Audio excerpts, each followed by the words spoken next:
Hello, Mama. How are you today? How is your day going? How was your night last night? Wherever you are, whatever you're doing, I am so excited to sit down and chat with you today. And as I was driving home from dropping Lilah off at school right before this, I asked myself, how am I currently finding rest in motherhood? And there were a few things that popped up, but the first thing that really came to mind was yesterday was Sunday. And I spent a lot of time reading my book. So I find that the weekends, obviously, I think we all kind of do this, especially Sunday, or is kind of for like resetting for the week, getting things ready. Um, and so Lilah and I did our normal morning routine. We read a book. That's always like we always read a book after breakfast. And then I did my workout while she played. And then we were going to be going on a walk. But she was like very engrossed in her play. And I was like, I don't want to ruin this moment. I love when she gets in her own little like imaginary world. I could literally sit there and watch it like it is TV. But I didn't want to interrupt her to go on our walk, and we didn't have any plans for the rest of the day. So I was like, I'm just going to try not to make any sudden movements and keep her in her own little world. So I had things that I could be doing, but I was like, I feel like I need rest. And this goes back to last week's episode. If you haven't listened to it yet, I highly recommend listening to it. But this concept of giving ourselves permission to do nothing. And so here I had this window where she was happily playing. I could have put away laundry. I could have swept the floor. There were a million things that I could be doing. And yet I knew, like, my body was telling me, I need to rest. And so I grabbed my book. It also helped that I had kind of ended the night before on a cliffhanger, but it was like almost 11 and I was like, okay, I need to go to bed. If you're a reader, it was like one of those scenarios where they are like it's a love story. So the couple like ends up in a place where they have to share a bed, right? Like if you read, you'll know what I'm talking about. But so I was like, I'm just going to sit down and read. 10 minutes turned into 20 minutes, turned into 30 minutes. That girl played for an hour without even like remembering that I existed. I was sitting in the same room with her. I actually just sat down on her little nugget couch and read while she was playing. But I got an hour of reading in. And then finally she's like, are you ready to go on a walk? I'm like, yeah. So then we kind of moved through our day again. We went on a walk, we did lunch, then we had to go get dog food. And then it's so beautiful here still. This will be out in 2 weeks. So I don't know if it will still be beautiful in Colorado when this is out. But in this moment that I'm recording, it is very beautiful. It was like 80 degrees yesterday. And I was like, let's go play outside. She has a little beautiful wooden house that, my parents got her for her birthday that I built. So if you've been following me on Instagram, you'll probably remember the stories of me building it. But so she wanted to play out there. We have a little chair out there next to her house. So I brought my book and I was like, I'll see if I can read. And then again, she played for like an hour in her playhouse while I read. So I got 2 hours of reading in yesterday. Did I get everything done yesterday that I thought I needed to get done? No. Did the house fall apart? No. Everything is okay. I did get the laundry put away. I still have to sweep the floor, which I will probably do tomorrow. So that is how I found rest in motherhood yesterday. So as always, I hope this encourages you to think about how you're currently finding rest in motherhood. And if you're not, what could you do this week to find rest in motherhood? And if you are finding rest in motherhood, I want you to celebrate yourself and I want you to celebrate doing that for yourself. So today's episode actually came from I was going to say from a real life experience, but all of my podcast episodes come from real life experiences, obviously, but this just happened where I have always tried to keep Lilah's toys like kind of Montessori Waldorf-esque, Reggio Emilia. So I try to keep like the toys like wooden, very open-ended. We don't have a lot of plastic toys. no hate on plastic toys if that's what you have in your home and that's what works for you. But I've always tried for two reasons. I want toys that are going to last. I really hope to have more children in the future when I meet Mr. Right. And so I want toys that are kind of going to be durable, and also toys that like Lilah can pass down to her children, right? The other thing is just from like an environmental standpoint, the amount of plastic that is used and thrown out in our world is unbelievable. So that from like an environmental perspective, and then also like from a health perspective, I really try to limit our exposure to microplastics and all of that, and plastics in general. Now, please do not think that I like live in this world where we don't have plastic at all, but this is my personal decision, and this actually goes perfectly into like today's podcast episode. This is my personal decision and what works in our home. If I walk into a home that has a million plastic toys, do I judge that person? 100% no. They are doing what works for them, and I am doing what works for me, right? So I've always tried to like do the wooden toys, the really like toys that are going, like I said, to last for a very long time and provide a lot of open-ended play. So not a lot of flashy lights or loud music or anything like that. So that was my plan. And then I had a child who, I think like many children, is very excited by the flashy plastic toys. And I really do try, like when we go to Target, I'm not like, oh no, like I don't like say, oh yeah, you can get this and this and this. I'm very mindful of that. But there are other people in our lives, right? And so one day Lilah came home from her dad's house with a Polly Pocket doll, super cute. I had no issue with it. And then we were with a family friend the other day, and he was doing this funny like trick around Lilah where he like put the toy on the back of his hand and then like threw it up in the air and then caught it.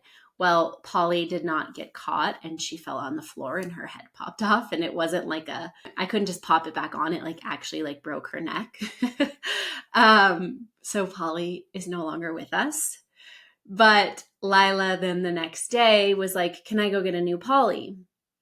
And since it was like a mistake, I obviously wanted to honor that it was her toy and it had been broken. And so I'm like, yes, we can go to Target and we can get you a new Polly. Well, they didn't have the exact Polly that she had. And the only Polly that they had that was like the size that she wanted, like I would say like maybe like a 3 to 4 inch size doll. It was like this set with another Polly doll and all of these clothes. The Polly, I love the texture. I remember like when Polly Pockets came out. Well, I don't know if they came out when we were younger. They probably were before us, but maybe not. I feel like they came out when we were like, because I'm 32. Anyways, like, that rubbery texture. I actually love the feeling of the clothes. Anyways, so it was like 2 Polly dolls and then like all of these clothes. And that's another thing that I really try to be mindful of is I hate having a million parts, a million pieces, because they migrate away from each other and then they end up all over the house or they get lost, and it just creates more work for me. So that's also another reason I try to stick to really like simple wooden toys, is there's usually less pieces. And so it's not like me trying to find everything's home when I find them all over the house, because that's how children are. Things migrate with them. That's just naturally how they play. It's beautiful, but it can be really frustrating as a mom when you have a million tiny plastic rubber little pieces all over the house. So that was what they had. She was so excited about it, and I didn't want to crush her soul, so I got it for her. And I was like thinking to myself as I was driving home, or actually not as I drove home, as we got home and we get into her playroom that's full of like all of these beautiful wooden toys, and then there's this plastic Polly set. And it hit me that like the mom that I was even 2 years ago would have freaked out if Lilah even came home with a Polly. And again, I don't want this to come off as saying like I judge people who have a million plastic toys. I truly do not. Down in our basement, Lilah has like a full little Barbie It was actually a beautiful Barbie house that my grandma sewed, or I guess that, yeah, she sewed it. It was beautiful. That my mom saved for us. And so one day when my mom was watching her, Lilah and her were cleaning out the basement and they found that. So then my mom had to go get her a million Barbies and all of the clothes. But the deal was that stays in the basement because first, we don't even have room in the playroom for it. And the basement is like a place where you can go play. But so I don't want this to come off as like how I'm trying to find the nuance and the gray area here, right? Because I don't want it to come off like I am anti plastic toys, but this just kind of been my preference. But the mom that I was 2 years ago was like very firm in, okay, I'm choosing to kind of raise Lilah in this Waldorf Montessori-esque environment. And so we can't have any plastic toys and we can't have the Barbies and all of this. Like I was very strict. And then if she would get a toy like that, it would like keep me up at night. I would stress about it, like all of this stuff, right? And as I've grown in my confidence, and I also think as I've grown as a person, I've done a lot of self work since my divorce of kind of letting go of the perfectionism, opening up to like who I am and not who I felt like I need to be, right? And just kind of letting the true authentic self come out. I've found that like I'm a lot more gray than I previously felt like I could be. And that's what this episode is all about today is I always talk about like doing motherhood our own way. And I think when I'm saying that, I really mean doing motherhood our own way, like your own way, my own way. And just because we have similar parenting values, it doesn't mean that we're going to do things the same, right? Like a good, perfect example is the toys. So 2 years ago, I was like very strict about it. And I also followed some accounts that were very much like, this is why you have to do wooden and open-ended toys and blah, blah, blah. And so like, I was like, okay, I can't have any of this stuff, like very rigid, very black and white. And that's just not realistic in real life. And it also wasn't realistic in our life. Is the majority of our playroom wooden toys? Yes. Is there plastic in there? Yes. Is that okay? Yes. And that's where, as I've kind of evolved in motherhood and evolved as a person, I've found that there is a lot of gray area, and doing motherhood our own way is going to look unique for each of us. And I created the Confident Moms Collective, my membership community, and it's a safe space for motherhood, for doing motherhood your own way. It's a safe space for moms who don't feel like they fit in with the mainstream society parenting values and norms. It's the moms, right? We are co-sleeping. But again, maybe we're not co-sleeping. Maybe we used to co-sleep, but now our child does sleep in a crib. Or maybe they start the night in their crib and they come into our bed, right? It doesn't mean, and this is what I mean by doing motherhood our own way. It doesn't mean that we're all doing it the same way. It means that we're doing what works for us and we support each other in doing what works for us. And so that's the point of this episode today is I really want to encourage you to look at where you're being really hard on yourself in motherhood, or look at where you're having really high standards. Like, let's use me as the example. 2 years ago, I would have had a heart attack about the poly. Like, if Lilah wanted that poly set with all of the plastic pieces and all of it, right? And when I got it, like when she wanted it, I didn't even bat an eye. I'm like, well, her Polly doll broke and she wants it. And this is cute. And I remember how obsessed with Polly Pockets I was when I was little, right? And I got it. I'm not even thinking like, oh my gosh, this is going to ruin her playroom, right? And so I want you to ask yourself, do I have any standards that I'm possibly holding myself to simply because I follow somebody on Instagram who said I shouldn't be doing it this way, or like that's how they do it? And can I maybe allow some gray area in? And I mean, this could go for so many things. It could go for the solids, right? Like I was staunch, hardcore baby-led weaning. Like I'm only going to do baby-led weaning. I'm not going to do purees. And now the research is coming out that it's actually good to do a mix of both because we want little one to have lots of texture experiences. So purees are good because they're getting a different texture. And then we offer some solids, right? But again, the mama me, when I was starting solids 5 years ago, oh my goodness. Well, yeah, because I was almost, we'll say 4.5 years ago. I was like staunchly, I can only do baby led weaning and not purees. And there's so many areas like this in motherhood where we're like, stick to the black and white. Okay, so I'm doing baby led weaning, I can't do purees. Or I'm doing Montessori Waldorf toys, so I can't do any plastic noisy toys. The noisy toys also, though, are just for my mental health and my sanity. So I do kind of hold a firm boundary on that one. Here's another example. I try to keep our life very non-toxic. So like all of my beauty products are non-toxic. My sister loves doing makeup and Lilah loves how like flashy and I don't know, confident my sister is. Like her makeup is always stunning. I always keep like a very natural look to my makeup. My sister's eyeshadow is sometimes pink and purple and blue. Sometimes she'll do natural, right? But it's usually darker. And she always has the fun lipsticks. And so her little thing for Lilah is she'll always buy Lilah like little lipsticks that are definitely not non-toxic. And I could fight that, or I could see it as like a special something that Lilah's always going to remember about her TT. That's what she calls my sister. Would I prefer her to get her non-toxic stuff? Yes. Am I going to lose sleep over it and fight it? No.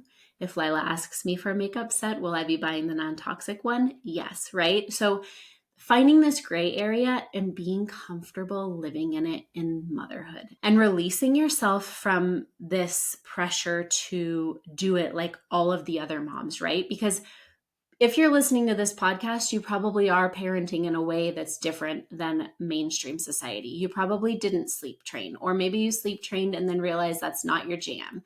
I don't know. I mean, but I would say if you're here, you definitely are probably not parenting like mainstream society, right?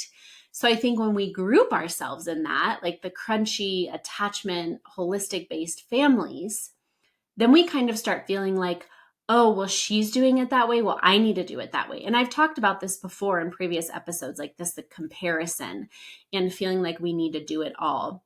But what I really want to get at here is paving our own path in motherhood and taking what feels right and moving with that and allowing space for this gray area and deciding like, is this a make or break decision, right? Like, is this a hard yes or a hard no? Or like, would I actually be okay with this? And I'm making it a bigger deal than it needs to be.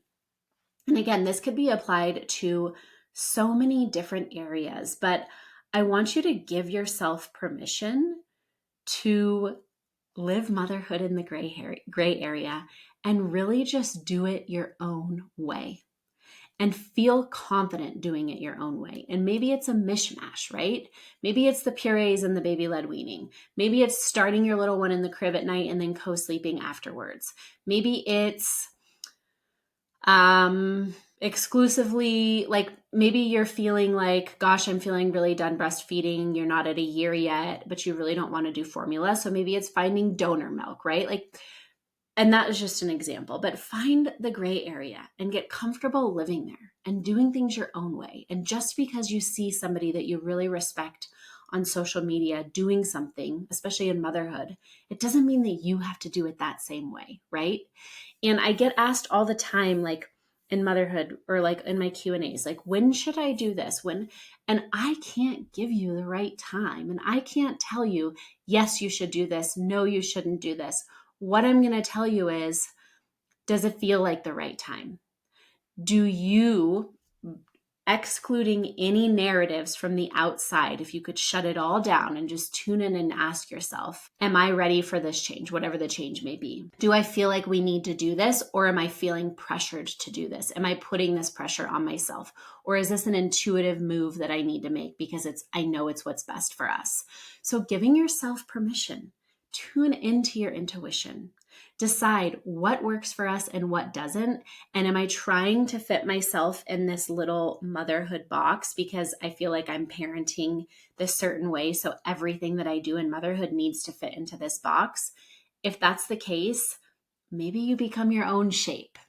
Fit into the shape that you need to be and let go of the box. Step out of feeling like you need to have like all your feet in the black or all your feet in the white, and step into the gray area, because that is where motherhood becomes a lot easier and a lot more enjoyable, because you're not feeling like, oh, but we do it this way, so this isn't going to work. Now, again, I'm not saying that you compromise your values, but I want you to really get clear on like, what are my values? What is really important to me? For example, in the grand scheme of our life, is having a Polly Pocket set going to be a detriment to Lilah? Absolutely not, right? Now, the motherhood or the mother from 2 years ago, when I would have been stressed about that, I still would have logically known like this isn't a detriment to Lilah, but I was trying to like fit into this box, hold on to it. And now I've let go, right? I've created my own beautiful shape, and it's a learning curve every day. Do I still have times where I'm like, oh, like maybe I should do this. And then I'm like, what feels good? Tune out the noise, get out of your head, get into your body, and what feels good.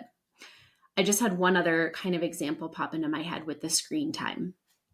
If you've followed along for a while, you'll know that for a long time, we did absolutely no screen time. And it worked for us at the time. But then as Lilah got older, I found that like a Friday night movie night was really fun for us. And so then it was Friday night movie night, no regular screen time outside of that. And we stick to that pretty much. But like this weekend, I will be honest with you, we watched 2 movies on Friday night, and then we watched a movie on Saturday night, and then we watched a movie on Sunday night. And do I feel guilty about it? No, it's what we needed in the moment. Is that in the gray area? Absolutely, because normally I try to stick to the one movie on Friday night. And that's another area where I've asked myself, like, is this a box I need to be in, or am I telling myself I need to be in this box? So where can you step into motherhood in the gray area and really get comfortable living in that gray area? And again, if you would like to be surrounded by moms who are comfortable doing motherhood their own way, and they're there to support you in doing motherhood your own way, I would love to have you inside the Confident Moms Collective. It will be linked below in the show notes. But if this really resonated with you, shoot me a DM, shoot me an email, and tell me where you're deciding to live in the gray area in motherhood. I'm wishing you a beautiful day, and I will see your beautiful face. I won't actually see your beautiful face, but I will imagine it. I will see you next week.